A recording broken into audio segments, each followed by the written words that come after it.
அன்பு உறவுகளுக்கு இனிய வணக்கங்கள்.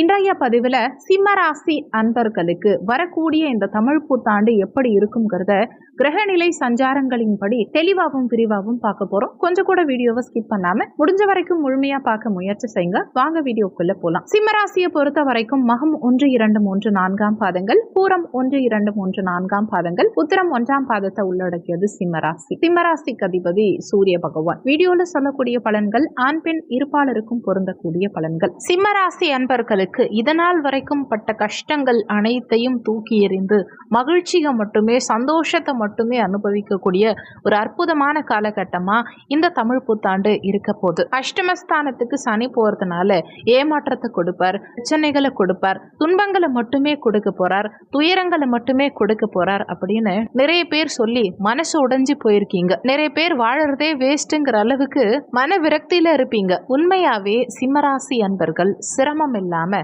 சிறப்பான ஒரு வாழ்க்கையை வாழ போறீங்க. சிம்மராசி அன்பர்கள் பொதுவா எதையுமே நேர்பட பேசிடுவீங்க. மனசுல எதையும் வச்சுக்காம ஒருத்தவங்க கிட்ட பிடிச்சிருக்குன்னா பிடிச்சிருக்கு, பிடிக்கலன்னா பிடிக்கல, அவ்வளவுதான். மூஞ்சுக்கு நேரா டைரக்டா எதுவா இருந்தாலும் சொல்லிடுவீங்க. ஸ்ட்ரெயிட் ஃபார்வர்டா இருப்பீங்க. ஆனா இப்படி நேர்மையா இருந்து நிறைய பிரச்சனைகளை கடந்த காலகட்டங்கள்ல அனுபவிச்சுட்டீங்க. இந்த காலகட்டத்துல வரும் ஏப்ரல் 14ஆம் தேதியிலிருந்து தமிழ் புத்தாண்டிலிருந்து சிம்மராசி அன்பர்கள் கஷ்டமில்லாத ஒரு மகிழ்ச்சியான வாழ்க்கைய நிச்சயம் வாழ போறீங்க. கவலை இல்லாத வாழ்க்கை, கஷ்டமில்லாத வாழ்க்கை, போராட்டம் இல்லாம வெற்றி பெறக்கூடிய வாழ்க்கைய கிரகநிலைகள் உங்களுக்கு கொடுக்க போறாங்க. உங்க ராசிய தன்னுடைய 7ஆம் பார்வையா பார்த்து வந்த சனி பகவானுடைய பார்வை விலகுது. இதுவே உங்களுக்கு மிகப்பெரிய முன்னேற்றம். சனியை பொறுத்த வரைக்கும் இருக்கும் இடத்தை காட்டிலும் பார்க்கும் பார்வைக்கு பலம் அதிகம், பார்க்கும் இடத்துக்கு தாக்கத்தை அதிகம் ஏற்படுத்துவார். அந்த வகையில கடந்த காலகட்டங்கள்ல சிம்ம ராசிய சனி பார்த்தார். இதனால நிறைய பிரச்சனைகளை கண்டிப்பா ஃபேஸ் பண்ணிருப்பீங்க. தனிச்சு சொல்லணும்னு அவசியம் கிடையாது. அவ்வளவு பிரச்சனைகளை அனுபவிச்சாச்சு. அதை சொல்லணும்னா ஒரு வீடியோ பத்தாது. அந்த அளவுக்கு பிரச்சனைகளை சிம்மராசி என்பர்கள் கடந்த காலகட்டங்கள்ல மனசாலையும், கடன் சார்ந்த வகையிலையும், பொருளாதாரம் சார்ந்த வகையிலையும், நண்பர்களாலையும், குடும்ப உறுப்பினர்களாலையும், தொழில் செய்யும் இடத்திலையும், வேலை செய்யும் இடத்திலையும், சமுதாயத்திலையும் எல்லா இடத்துலையுமே பார்த்துட்டீங்க. மனசும் சரியில்லை, உடம்பும் சரியில்லை, பணமும் வரல, எல்லா பக்கமும் பிரச்சனை. கடந்த காலகட்டங்கள்ல உங்களுக்கு எதிரி தூரமா இருந்திருக்க மாட்டாங்க, உங்க கூடவே இருந்திருப்பாங்க, உங்க பக்கத்திலே இருந்திருப்பாங்க, உங்க கூடவே இருந்துகிட்டு உங்களுக்கு நிறைய குழி தோன்ற வேலைகளை எல்லாம் பார்த்துட்டு இருந்தாங்க. ஆனா அவங்க எதிரி உங்களுக்கு பிரச்சனை கொடுக்கறாங்கிறது கூட தெரியாம நீங்க அவங்க கூடயே பயணிச்சுட்டு இருந்திருப்பீங்க. அதனாலேயே நிறைய பிரச்சனைகள் வந்திருக்கும். நீங்க ரியலா பார்த்த வேலையை போலியா உருவாக்கி அவங்க உங்களை கஷ்டப்படுத்தி இருப்பாங்க. அதே மாதிரி கேது பகவானும் உங்க ஒவ்வொரு வார்த்தைகளிலும் சிக்கல்களை கொடுத்திருப்பார். ஏன்னா வாக்குஸ்தானத்துல கேது அமர்ந்து வாக்கு சார்ந்த விஷயங்கள்ல நிறைய பிரச்சனைகளை கொடுத்திருப்பார். இல்லைன்னா வாண்டடா யாருக்காவது பிரச்சனைங்கிறதுக்காக அவங்களுக்கு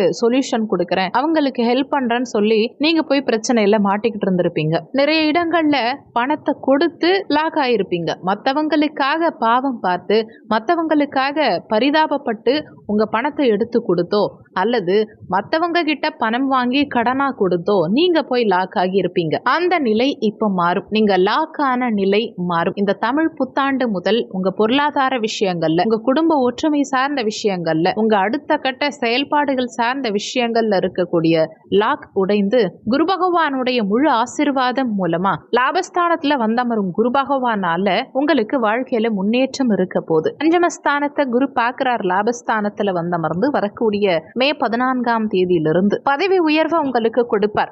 குடும்ப ஒற்றுமையை கொடுக்க போறார். பொருளாதார விஷயங்கள்ல மிகப்பெரிய ஒரு முன்னேற்றத்தையும் நிச்சயமா கொடுக்க போறார் குரு பகவான். சிம்மராசி அன்பர்களுக்கு கற்பனை ஆற்றல், கற்பனை திறன் இனிமேதான் அதிகரிக்க போகுது. இனிமே மனசுல இருக்கக்கூடிய, மனசுல நினைத்த விஷயங்களை செயல்படுத்தக்கூடிய அமைப்பு உண்டாக போகுது. புத்திர பாக்கியம், குழந்தை பாக்கியம் சிறப்பா கிடைக்க போகுது. நீண்ட காலமா குழந்தை இல்லைன்னு காத்துக்கிட்டு இருக்கக்கூடிய சிம்மராசி அன்பர்களுக்கு குழந்தை ஸ்தானாதிபதியான குரு குழந்தை ஸ்தானமான பஞ்சமஸ்தானத்தை தன்னுடைய சமசப்தம பார்வையா, 7ஆம் பார்வையா பார்க்கிறார். அப்ப குழந்தை பாக்கியம் 100% இந்த காலகட்டத்துல சிம்மராசி அன்பர்களுக்கு கிடைக்கும். உங்க இளைய சகோதர சகோதரிகளுக்கு திருமணம் நடக்கக்கூடிய வாய்ப்பை குரு பகவான் ஏற்படுத்த போறார். குடும்பத்துல சுபகாரியங்கள் செய்ய வைப்பார். முடியாதுங்கிற வார்த்தை உங்க அகராதியில கிடையாதுங்கிறத இயல்பா நீங்க சொல்லிட்டு இருப்பீங்க. ஆனா இது நாள் வரைக்கும் பெருசா அதெல்லாம் நடக்கல. ஆனா இனி வரும் காலகட்டத்துல உறுதியா எதிலும் சக்சஸ் இருக்கும். உங்க வார்த்தைகளுக்கு ஏற்ற மாதிரி உங்க செயல்பாடுகள் சிறப்பா இருக்கும்.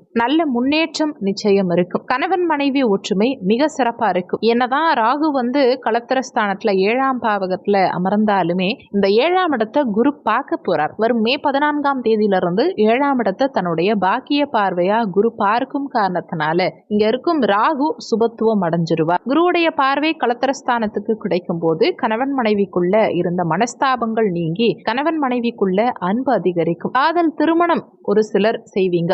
சிம்மராசி அன்பர்கள் காதல் செய்வதற்கான சூழ்நிலை அமையும். காதல்ல சின்ன சின்ன சிக்கல்களும் வரும். ஏன்னா அஷ்டமஸ்தானத்துல அமர்ந்து சனியும் இந்த காதல் ஸ்தானம் 5ஆம் பாவகத்தை பார்க்கிறார். அதனால சின்ன சின்ன மனஸ்தாபங்கள், குட்டி குட்டி பிரச்சனைகள் காதல்ல வரும். ஆனா கிரக ரீதியா காதலில் நிச்சயம் வெற்றி உண்டு. குழந்தை ஸ்தானம் பஞ்சமஸ்தானத்தையும் குரு பார்க்கிறார், காதல் ஸ்தானத்தையும் குரு பார்க்கிறார், களத்திர ஸ்தானத்தையும், அதாவது திருமண வாழ்க்கையை முடிவு பண்ணக்கூடிய ஸ்தானம் 7ஆம் பாவகம், இந்த இடத்தையும் குரு பார்க்கிறார். அதனால நிச்சயமா திருமணம் நிச்சயம் இருக்கும். காதல் திருமணமும் இருக்கும். காதலில் வெற்றியும் கிடைக்கும். நீங்க இந்த தமிழ் புத்தாண்டு காலகட்டத்தில் என்னென்ன விஷயங்கள்ல கவனமா இருக்கணும் அப்படின்னா, முடிஞ்ச வரைக்கும் மேக்சிமம் அடுத்தவங்க விஷயங்கள்ல தலையிட வேண்டாம். விநாயக பெருமான் வழிபாடு செய்யுங்க.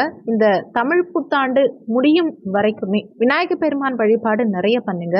அரச மரத்தடி விநாயகர், வன்னி மரத்து விநாயகர், இந்த மாதிரி எந்த விநாயகரா இருந்தாலும் சரி, வீட்டருகில் இருக்கும் விநாயக பெருமானுக்கு ஒவ்வொரு ஞாயிற்றுக்கிழமை அன்னைக்கும் அல்லது சதுர்த்தி, சங்கடார சதுர்த்தி தினங்கள்ல அருகம்புல் மாலை சாற்றி இரட்டை தீபம் ஏற்றி மனதார வழிபாடு பண்ணுங்க. முடிஞ்சா ஒரு முறை பிள்ளையார்பட்டி கோவிலுக்கு போயிட்டு வாங்க.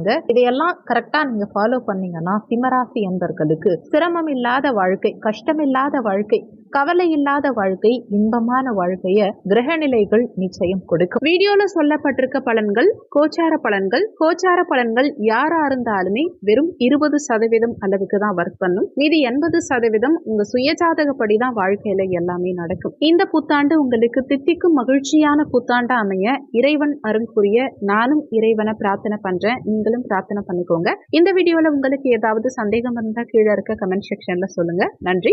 மற்றும் ஒரு நல்ல பதிவோடு மீண்டும் உங்களை சந்திக்கிறோம்.